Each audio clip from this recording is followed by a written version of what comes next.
আপনারা আমার চ্যানেলটাকে লাইক শেয়ার করবেন, তাহলে আমি আগামী ভিডিওতে উৎসাহ পাবো। চিংড়ি মাছ বাটা একবার খেলে বারবার খেতে ইচ্ছে করবে। চিংড়ি মাছটা বাজার থেকে কিনে নিয়ে এসেছিল, কেটে বেছে ধুয়ে নিতে হবে। ধুয়ে নেওয়ার পরে 1 কাপ জল দেবেন কড়াইতে।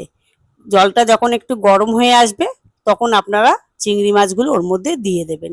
দিয়ে স্বাদ মতো লবণ দেবেন আর একটু হলুদ দেবেন, দিয়ে শুধু সেদ্ধ করবেন। ভালো করে সিদ্ধ হয়ে যাবে, তারপরে নামায় নেবেন। আমাদের আসলে ব্যাপারটা হচ্ছে একঘেয়েমি চিংড়ি মাছের তরকারি আর ভালো লাগে না, তাই আমাদের বাড়ির লোক বললো কি যে একটু নতুন কিছু করো না, তাই আমি একটু ভাবলাম বাটা করি।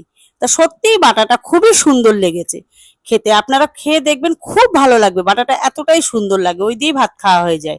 এবার এটা শুকিয়ে আসলে জলটা আপনারা শিলনোড়া দিয়ে বেটে নেবেন। আমি শিলনোড়া দিয়ে বেটে নিচ্ছি, আপনারা চাইলে মিক্সিতেও বেটে নিতে পারেন। বেশ বেটে সুন্দর করে, ওটা খুব একটা মিহি হয় না, একটু হালকা একটু খিচখিচ থেকে যায়। লঙ্কা আমি 4টে দিয়েছি, পাকা লঙ্কা দিয়েছি। আপনারা চাইলে যদি ঝাল বেশি খেতে চান আরো কয়েকটা লঙ্কা আপনারা বাড়িয়ে দিতেই পারেন।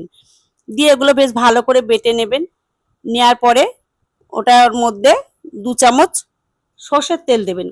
খাবেন যখন ভাতের সঙ্গে, তখন আপনারা ওর মধ্যে 2 চামচ সর্ষের তেল দিয়ে নেবেন। সত্যিই খুব ভালো লাগে, মানে আপনারা একবার বাড়িতে করে দেখুন না, খুব ভালো লাগবে। আর ভালো লাগলে আমার চ্যানেলটাকে একটু লাইক করবেন, আপনারা একটু দেখবেন, আমার পাশে থাকবেন।